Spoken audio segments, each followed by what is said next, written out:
YouTube channel. This is Mommy Costa Vlogs.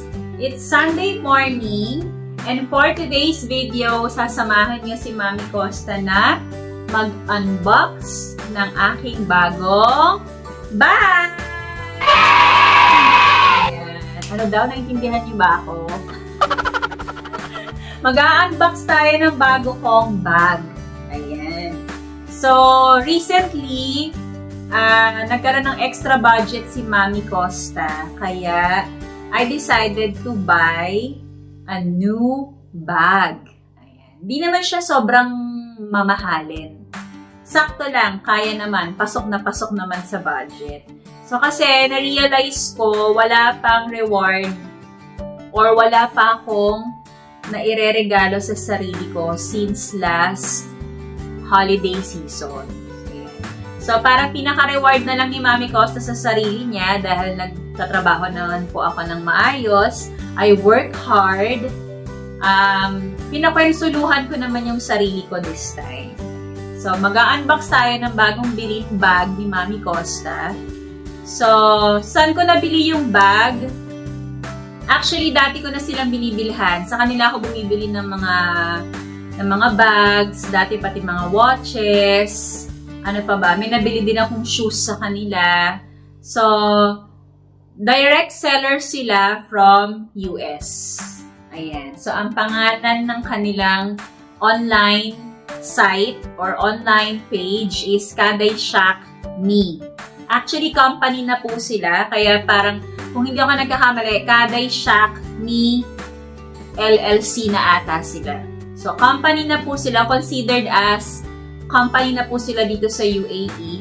And nag-ship po sila, di ba? Nag-ship.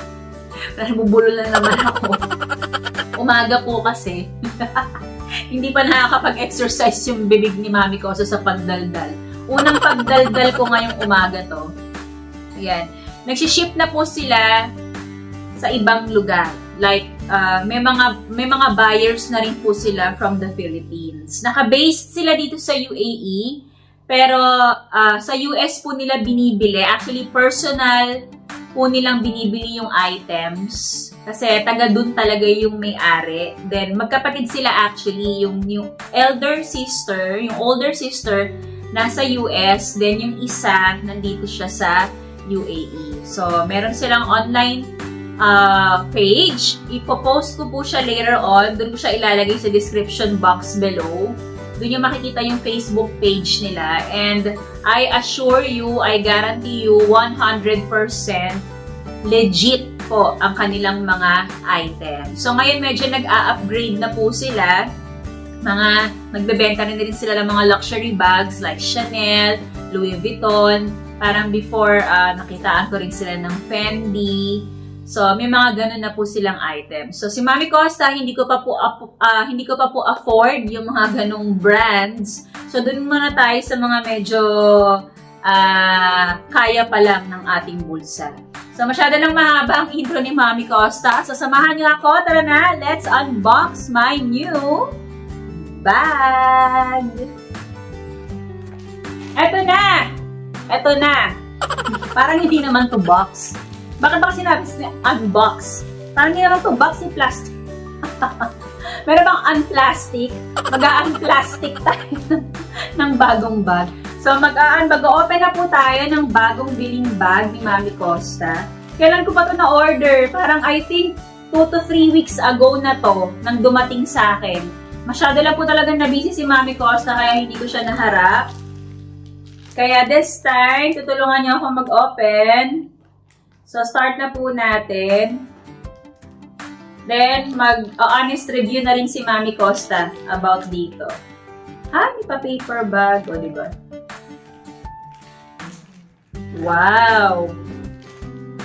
Ayan, cute naman. Generic ang kanilang paper bag. O, diba? Kasamang pa-bag. Hindi nyo agad mahuhulaan ang tatak kasi yung bag na ibinigay nila is walang label. Yan. Pero okay lang kasi magagamit ko siya. Pwede ko pa siyang i-recycle. So, ayan. Ito ang kanilang pa-bag, pa-paper bag. Then, ayun na! Kala mo naman. Kita na agad. Hindi pa. Okay. Ang cute to, meron pa silang pa-thank you sticker. Yan. Okay. Recently, si Mami Costa po ay nahihilig sa mga sling bags. Ayan. Dati, sobrang lalaki ng mga bags ko. Gusto ko kasi marami akong nailalaman. Siguro ganun talaga ang mga nanay. Mahilig sa mga malalaking bags. Kasi syempre, pagka umaalis, di ba kaya nga ako may gunting, para hindi ako nahihirapan mag-open. Para pag umaalis, marami tayong nailalagay. Pero recently, siguro, sign of aging, ayoko na rin nagdadala ng marami. Kaya, nahihilig po ako sa mga sling bags ngayon. So, just like what I've said before, hindi naman po madalas bumili si Mami Costa ng gamit niya para sa sarili niya. Bihirang-bihira naman. Ayan, ito na.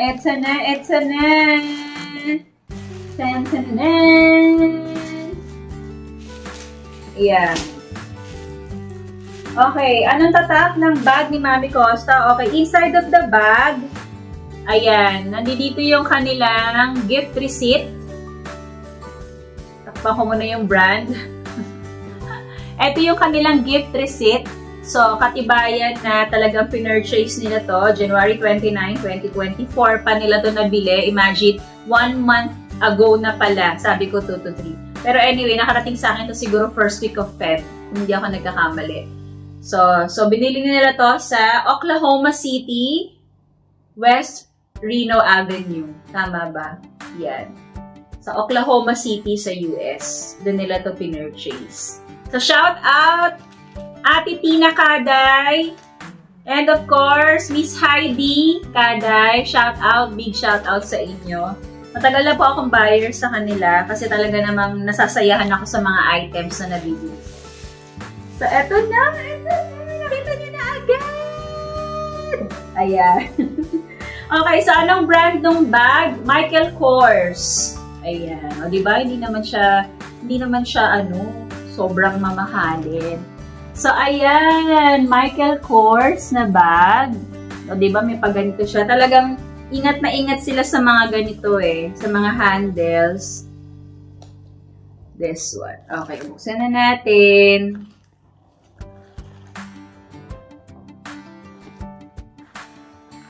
Ang gawin natin. O, diba? Ito. Diba? Akala ko kasama siya dun sa... Ano to?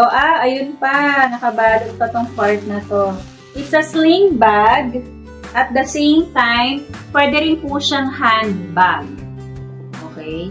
So, ano yung detail niya? Actually, to be honest with you, hindi ako masyadong familiar din sa model ng bag. Ano ba to?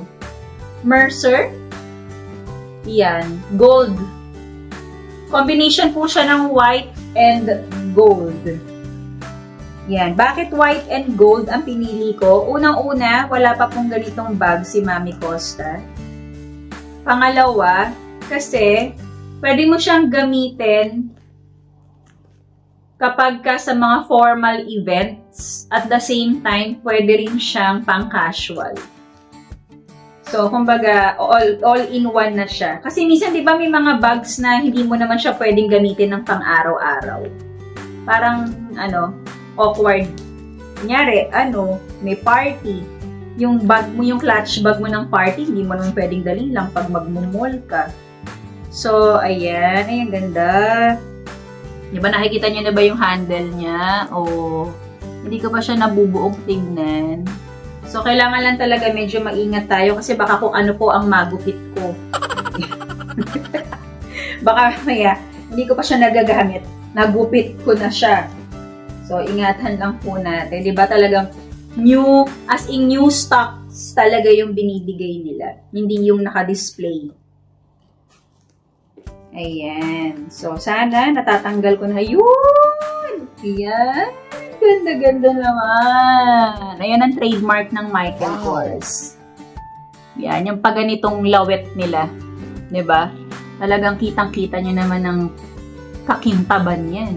O, diba? So, next, tanggalin naman natin.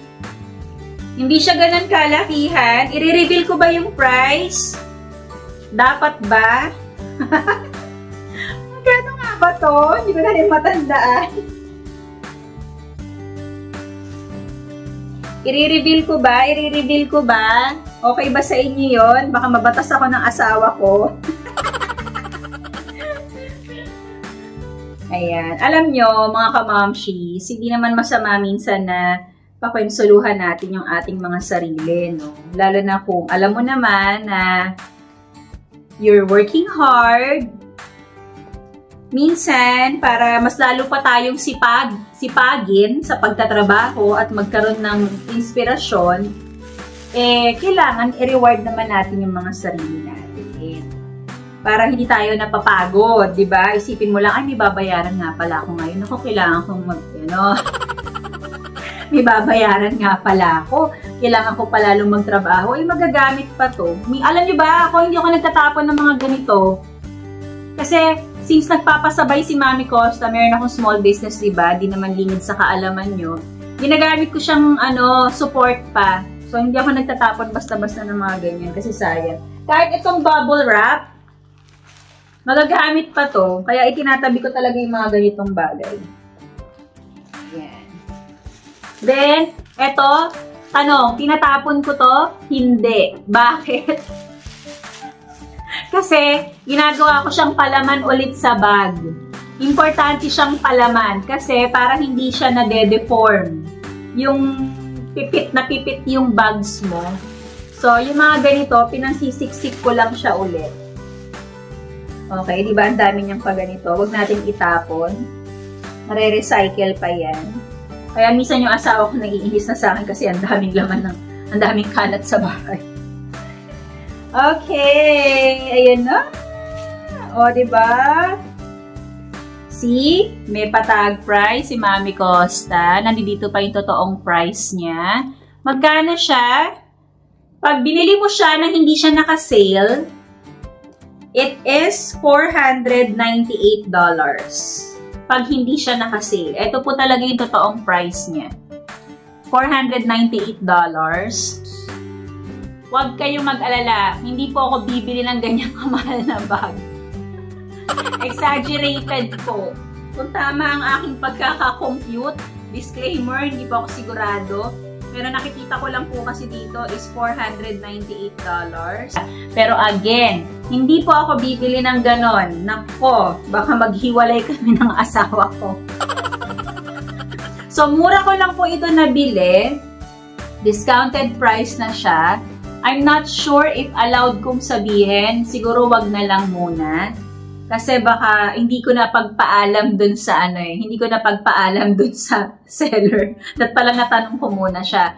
Pero I assure you, hindi po ito umaabot ng ganun kalaki. Dahil ako po ang unang-unang hindi papayag. Wala po akong ganun kamamahal na mga bags. Mura lang po ito. Abot kayang halaga. Ayan, nagkataon lang po talaga na siguro dahil bultuhan sila bumili, kaya mas nakakatipid talaga tayo. Okay, so ito na po ang bagong bag ni Mami Costa. Ang ganda-ganda ng details niya. It's a combination of white and gold. Ayan. So ano po ang itsura ng laman? Ganito po. Ay, diba? Ayan. So, maluwag siya, spacious naman, marami ka ring mailalagay, your phones, wallet, keys, konting pang-retouch sa makeup. Maluwag po siya. Then, dito sa gitna, meron pang zipper. Siguro, mas maganda kung dito yung kung meron kayong maliit na purse, nandoon yung pera nyo, mas safe kung dito nyo ilalagay sa gitna kasi may zipper siya. So, diba? Pwede siyang handbag.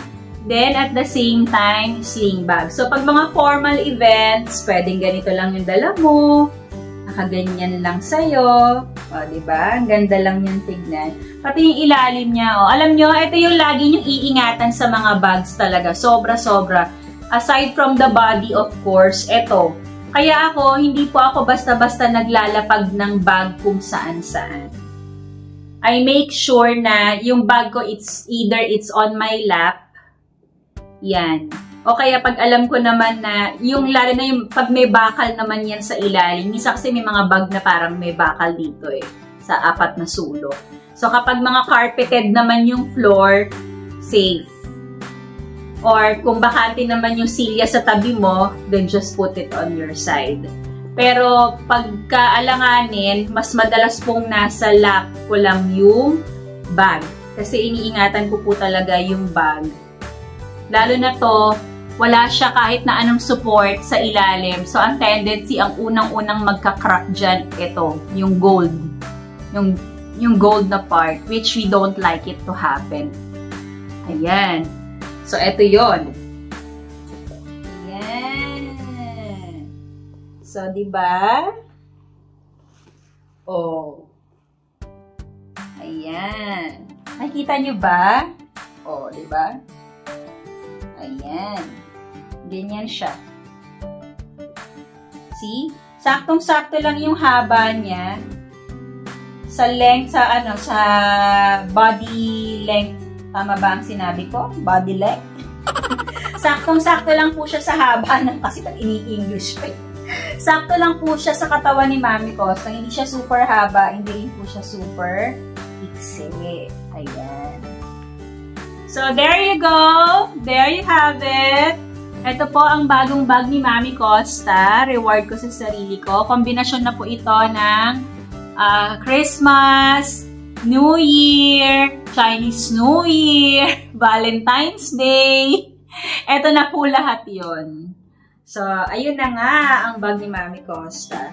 So, shout out po again kay Kaday Shakni, LLC. Ilalagay ko po sa description box below yung kanilang Facebook page. So, doon nyo po mabibisita lahat ng mga items na meron sila.